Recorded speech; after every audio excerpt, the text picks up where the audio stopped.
It was supposed to be a routine flight. Nothing fancy. Nothing dramatic.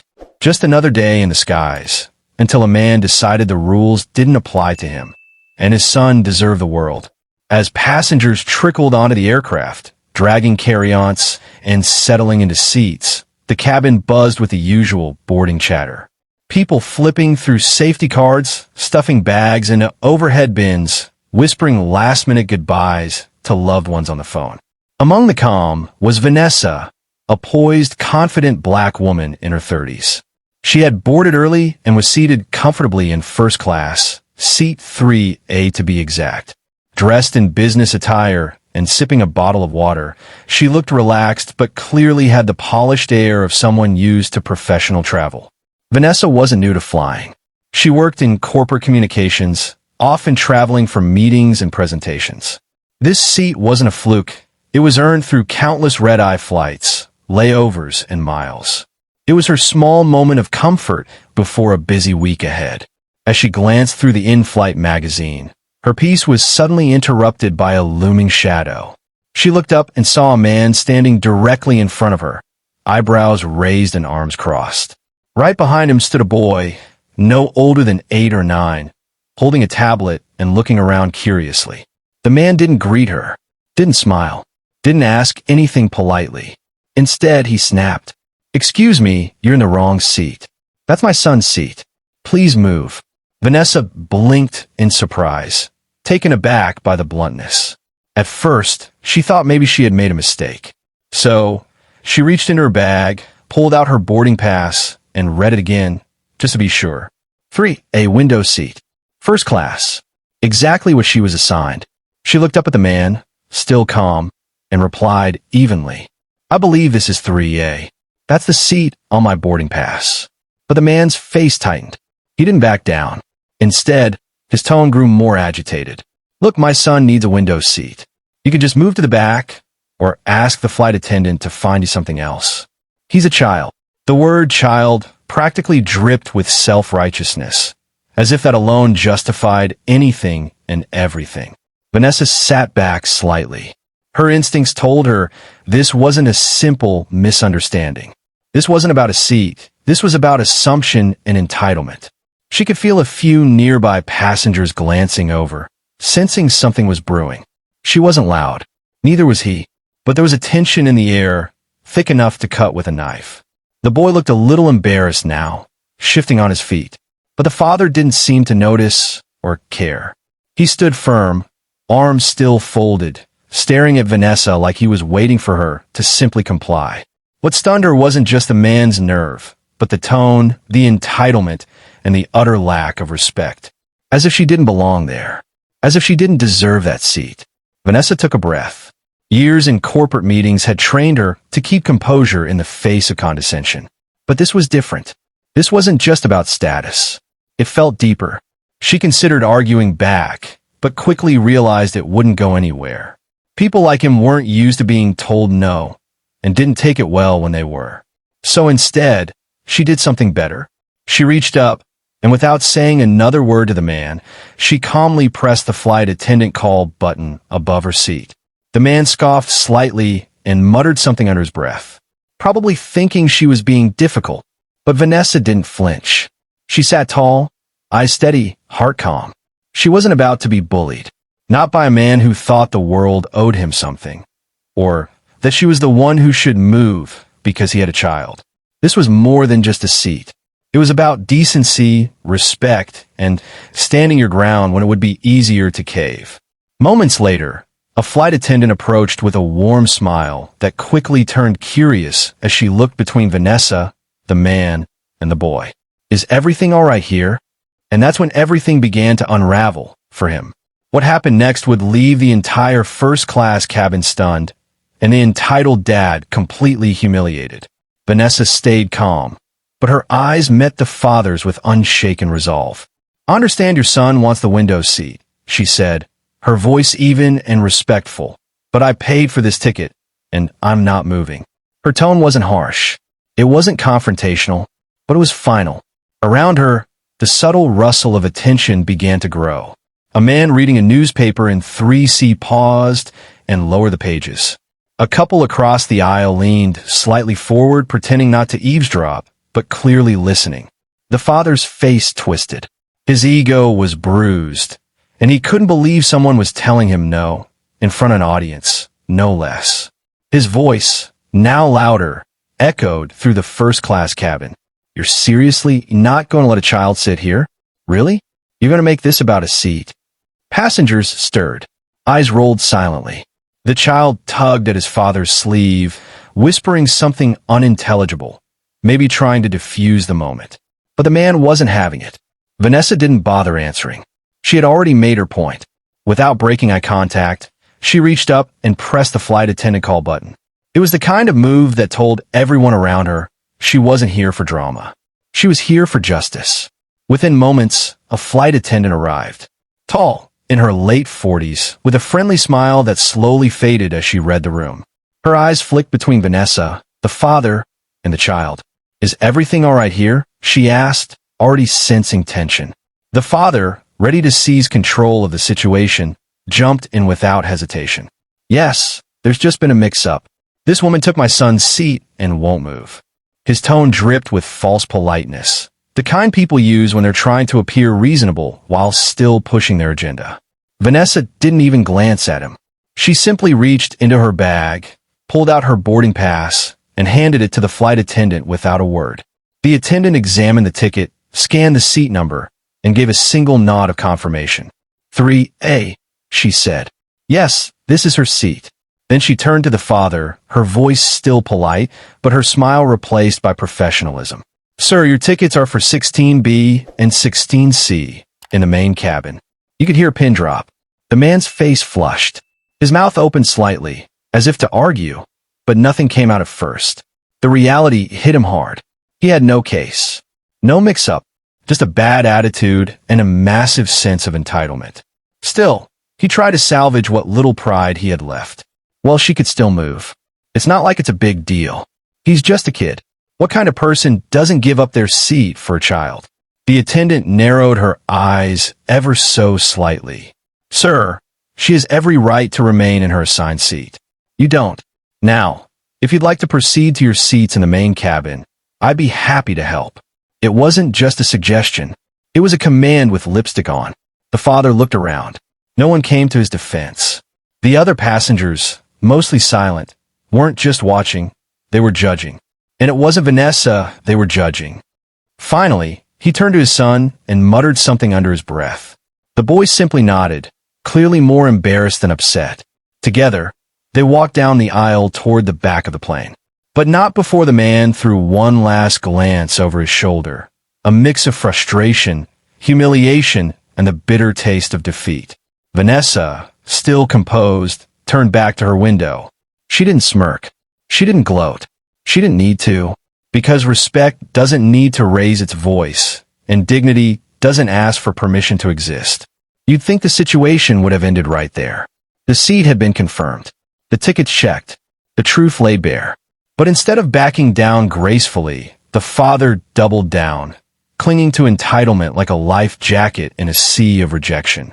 He turned back to the flight attendant, voice sharp with indignation.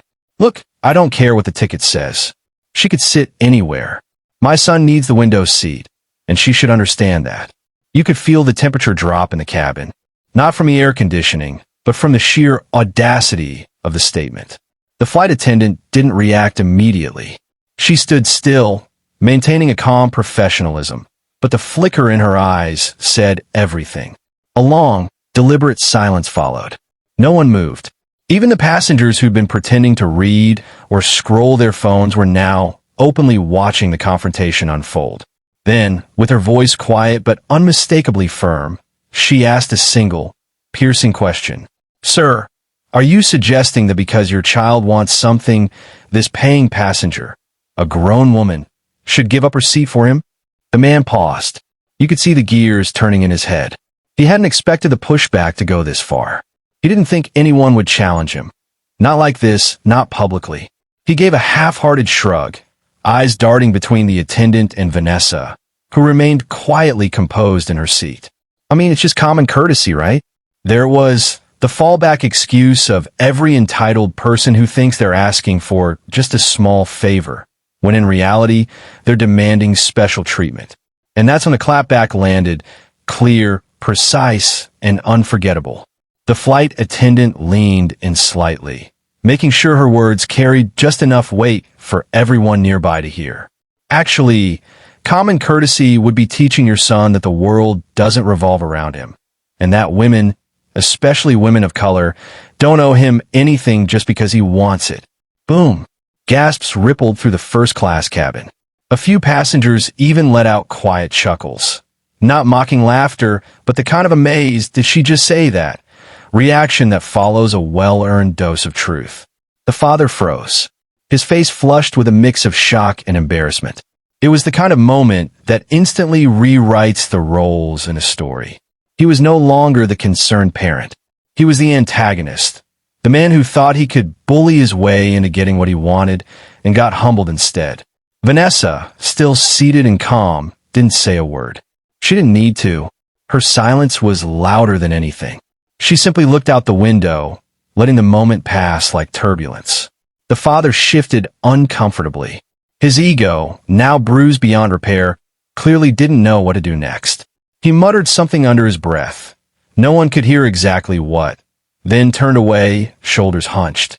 The flight attendant straightened, smoothed her uniform, and addressed him one final time. "Sir, if you continue to make a scene, I will have no choice but to escalate this to the captain. Please take your assigned seats in the main cabin now." That was the end of it. No more arguing. No more stares. Just the sound of the man and his son retreating down the aisle, swallowed by the hush that followed. He had come in expecting everyone to bend for him. Instead, he got a lesson in boundaries and respect that neither he nor his son would soon forget. And the rest of the passengers? They had just witnessed a masterclass in calm power and truth. But the moment wasn't over. Not quite yet. After delivering a clapback that silenced the entire first-class cabin, the flight attendant wasn't finished. She leaned in once more, her voice low but resolute, the kind of tone that didn't invite further argument. "Sir, you have two options. You can take the seat assigned to you in economy, or you and your son can wait for the next available flight. No sugarcoating, no vague suggestions, just a direct choice, comply or leave." The father stood frozen for a second. His face had turned a deeper shade of red, no longer just from embarrassment, but now mixed with frustration, ego, and the uncomfortable sting of public accountability. His jaw tightened, but he could see from the look on the attendant's face, this wasn't up for debate. He glanced around the cabin. All eyes were on him. Not a single face offered sympathy. No allies. Just quiet judgment. He muttered something under his breath, inaudible but clearly bitter, and finally turned around. His son followed, silently dragging a backpack behind him as they made their way toward the economy section. The heavy walk of defeat. The tension in the air slowly began to fade, like pressure releasing after turbulence. The hum of the cabin resumed. Whispers, papers rustling, the occasional cough. And Vanessa? She didn't smile. She didn't gloat. She simply straightened in her seat and looked out the window again, returning to her magazine as if the whole drama hadn't just played out around her. But the passengers around her noticed.